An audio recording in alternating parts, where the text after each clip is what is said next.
There is a photograph taken in the spring of 1968 at the All-American Karate Championships in Washington, D.C., that has never been published in any major martial arts magazine. It sits in a private archive belonging to a retired tournament official named Gerald Crane, who kept it not out of sentiment, but out of a specific kind of respect. The kind a man reserves for something he witnessed with his own eyes and could not fully explain afterward. In the photograph, two men are standing 12 feet apart on a gymnasium floor. One of them is Joe Louis. The other is Chuck Norris. Neither man is looking at the camera. Both are looking at each other. Joe Louis, at that moment in the spring of 1968, was 23 years old. He was 6 feet 1 and 210 pounds of something that the martial arts world had not seen before and would not see again in quite the same configuration. He had returned from Okinawa 18 months earlier carrying a black belt in Shorin-ryu karate earned under a Japanese instructor who later described him, in a letter that still exists, as the single most physically gifted student he had taught in 31 years of instruction. Louis had competed in 11 tournaments since that return and had won all 11 of them. Not close wins, decisive, early, unambiguous wins. He had knocked grown men to the floor with controlled techniques in front of judges who stopped their clipboards and simply watched. His record as of that April was 43 victories and no defeats. He was the reigning United States heavyweight karate champion. He was, in the considered opinion of every serious observer of the sport at that time, the most dangerous full-contact martial artist in North America.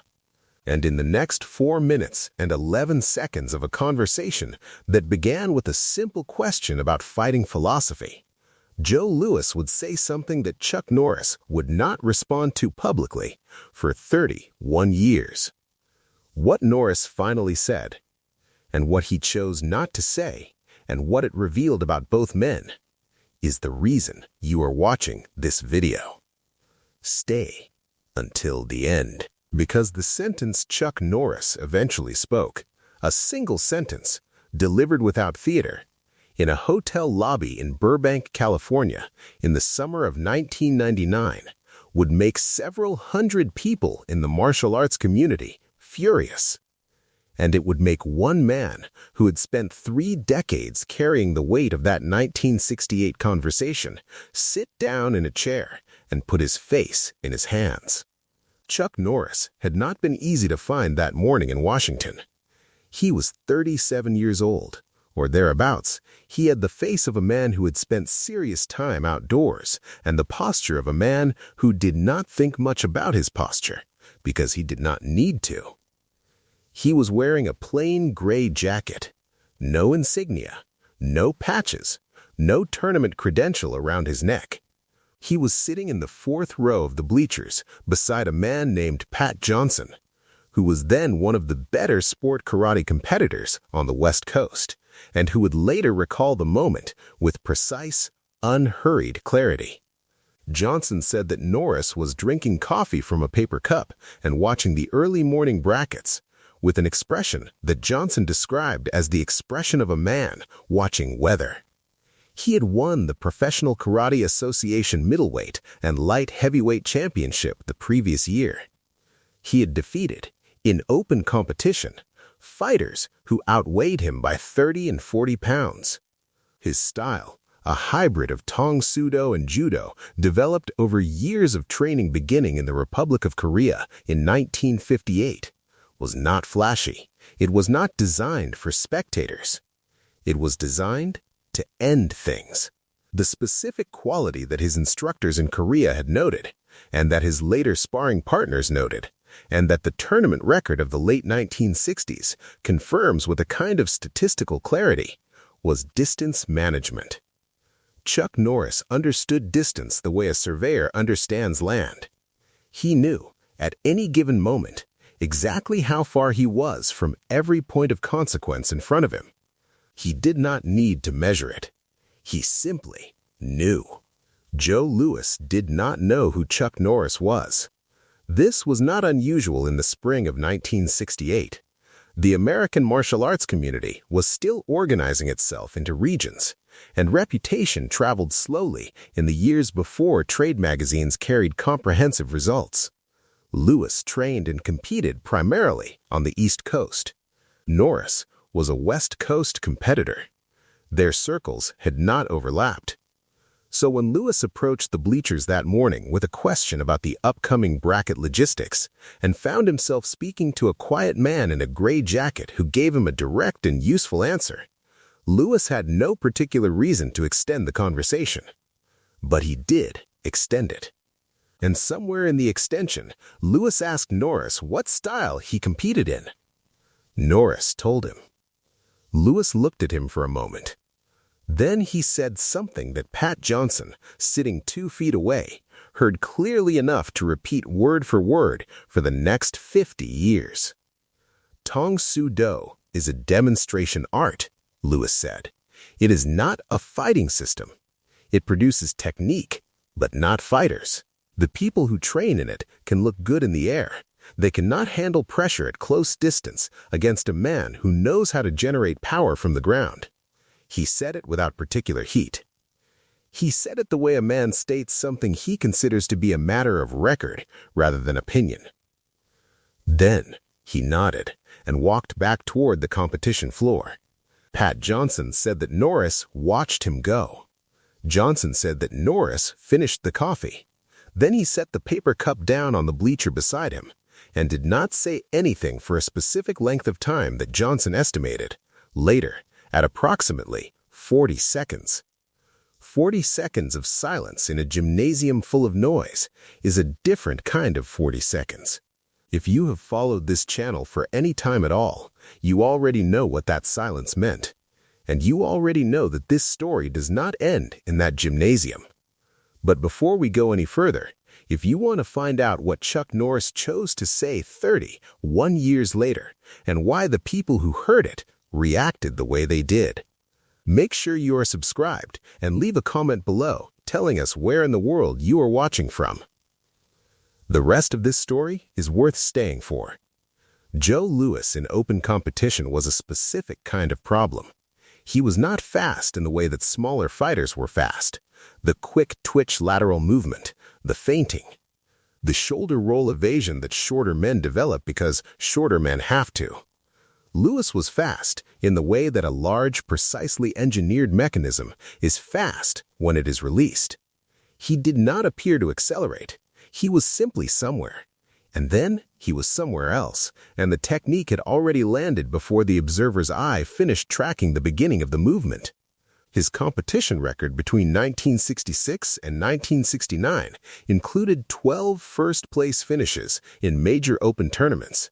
He had studied under Bruce Lee for a period of months in 1967, absorbing the Jeet Kune Do principles around economy of motion and straight-line striking, and the combination, the foundational Shorin-Ryu structure overlaid with Lee's efficiency doctrine, had produced something that the tournament circuit of that era was not fully equipped to judge, because the circuit was still primarily a points system, and Louis was interested in something the points system did not directly measure.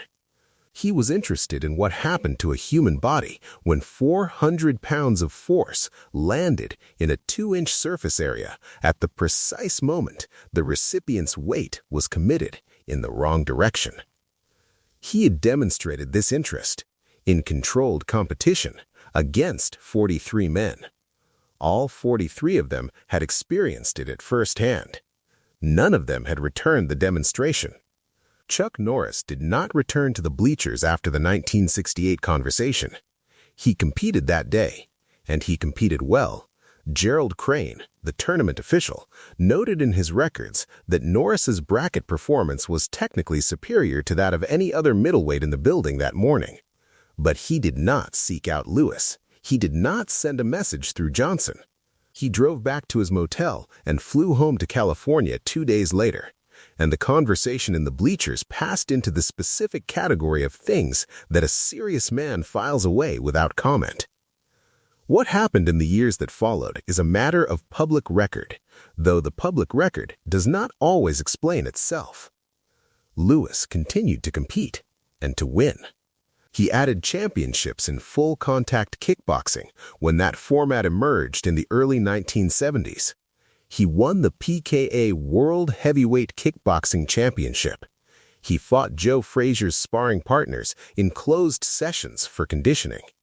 He trained with some of the better boxing coaches in New York and came away from those sessions with a left hook that his trainer, at the time, described as the hardest punch he had felt from a non-professional heavyweight in 20 years of working corners. The magazines called him the greatest American karate fighter of his generation. Some of them, in less careful moments, dropped the word American.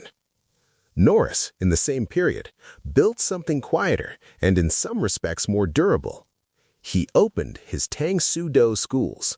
He trained students who became champions.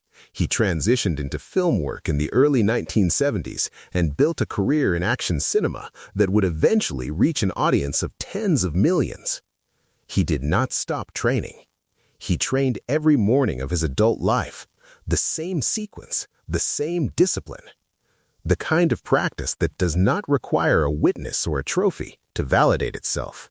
And for 31 years, he said nothing publicly about Joe Lewis's assessment of his art. This was not ignorance. The martial arts community is small, and its memory is long, and the story of that morning in Washington had circulated in various forms through the dojo networks of 3 decades. People knew that Lewis had said what he said. People speculated about what Norris thought. Interviewers asked, obliquely and directly. Norris deflected with the patience of a man who is not deflecting so much as choosing his timing. Gerald Crane kept his photograph. Pat Johnson told the story, over the years, to students who asked about the early competition era, and he told it accurately, without embellishment. Because Johnson was constitutionally incapable of embellishment, and because the unembellished version was already remarkable enough. And Joe Lewis, in his later years, became something more complex than the man who had stood on a gymnasium floor in 1968 and rendered judgment. He became a teacher.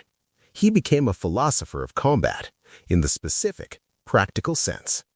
A man who could explain not just what worked, but why it worked, at a level of mechanical and psychological detail that his students found both demanding and clarifying. He wrote. He lectured. He remained, to the people who trained with him in those later decades, a figure of serious and unglamorous authority. He also carried the 1968 conversation. This is not speculation.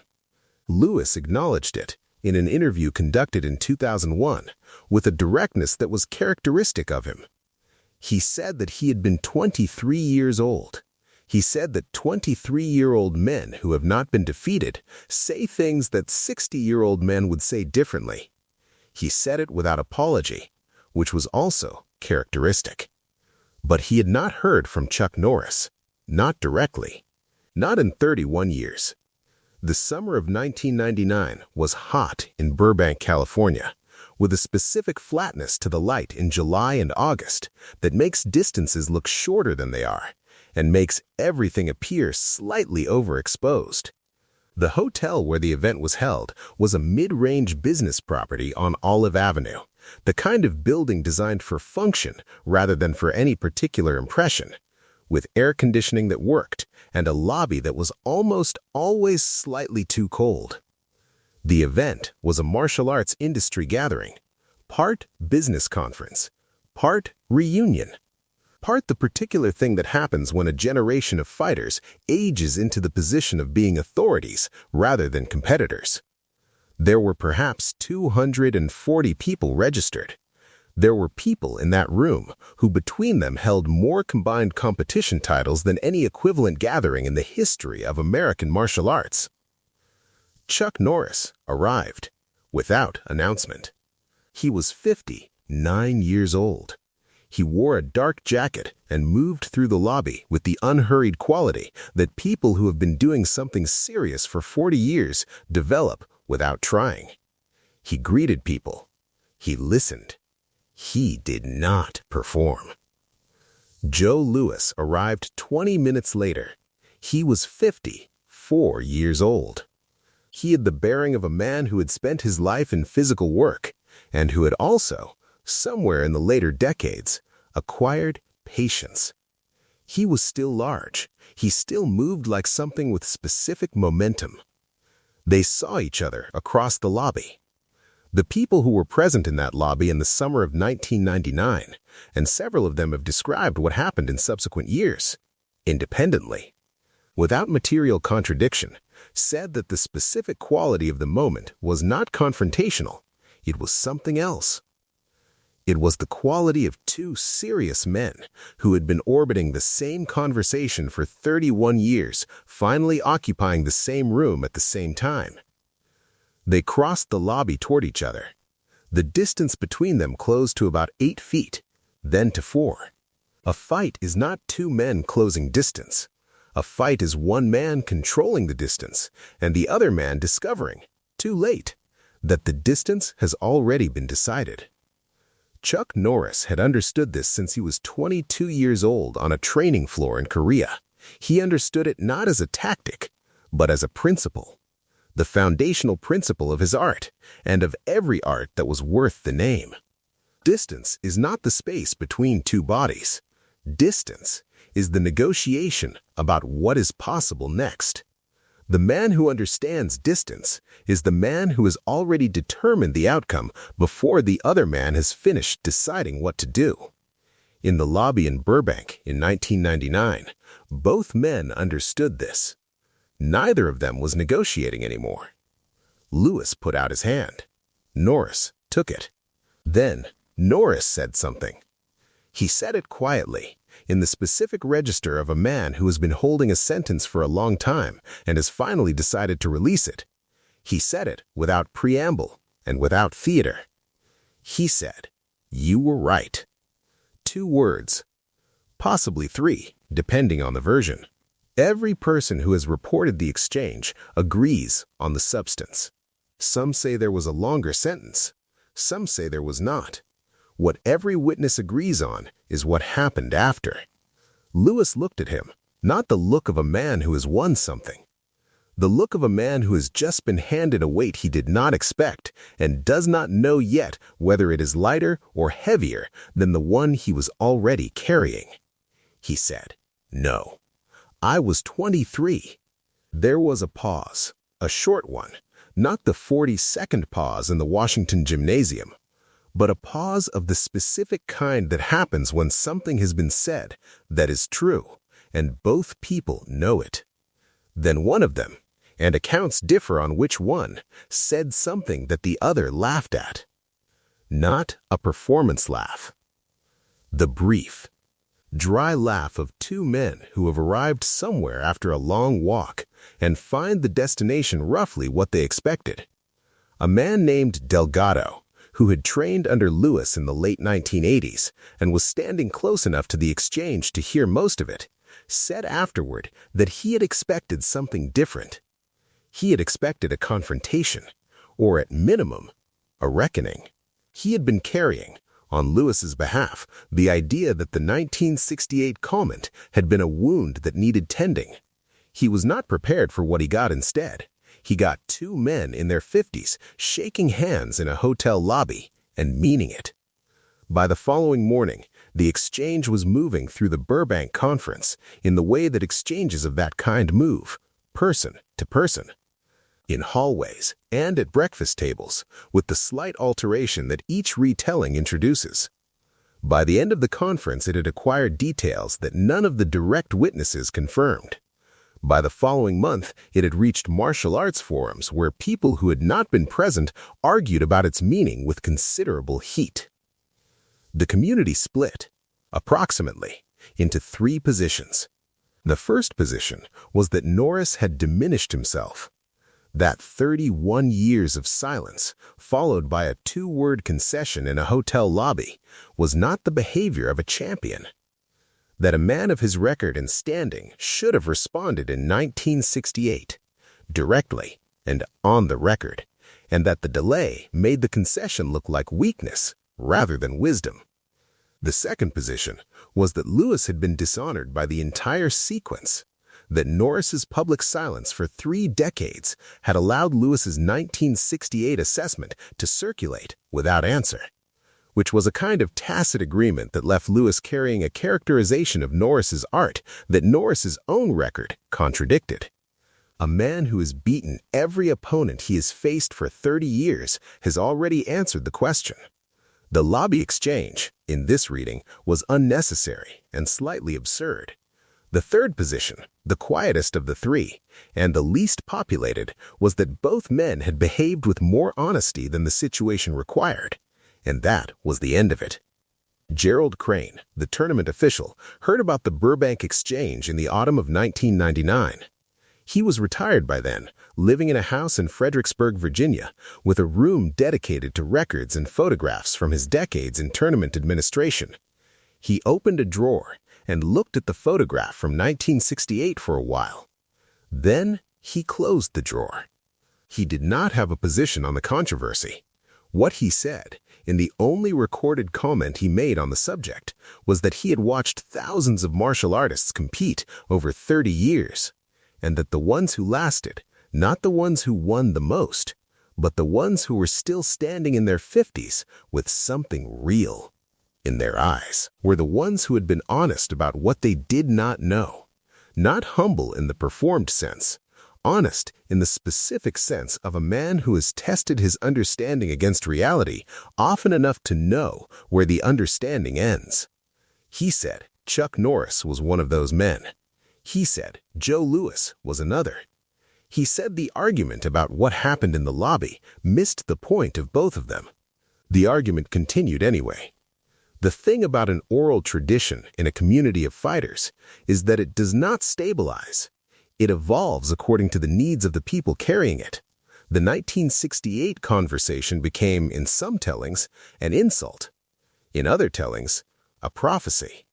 In still others, the origin story of a rivalry that never fully materialized because the 2 men in question were too busy being serious to perform one. What the argument never settled, what it cannot settle, because the material is not there to settle it, is what Chuck Norris thought in the 40 seconds of silence on the bleachers in Washington while he finished his coffee. It is possible that he thought Lewis was wrong.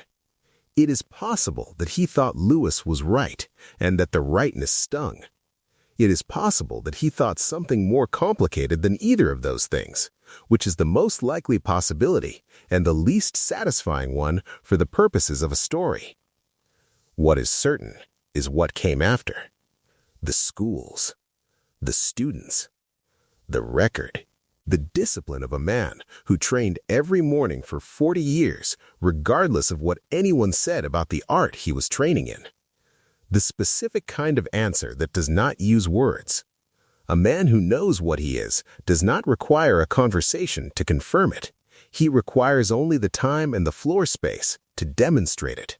And if the demonstration takes 31 years and ends in a hotel lobby in Burbank in the summer of 1999 with 2 sentences between 2 men who no longer need to prove anything, that is perhaps the most accurate version of what the martial arts were supposed to teach in the first place.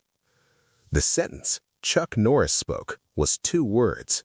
The sentence Joe Louis spoke in response was 4. Together, they accounted for roughly 3 seconds of time in a lobby in California in 1999. The argument about those 7 words has now lasted longer than both men were young. Reputation is not what a man says about himself. It is what remains in a room after he has left it, carried by the people who were present and passed to people who were not.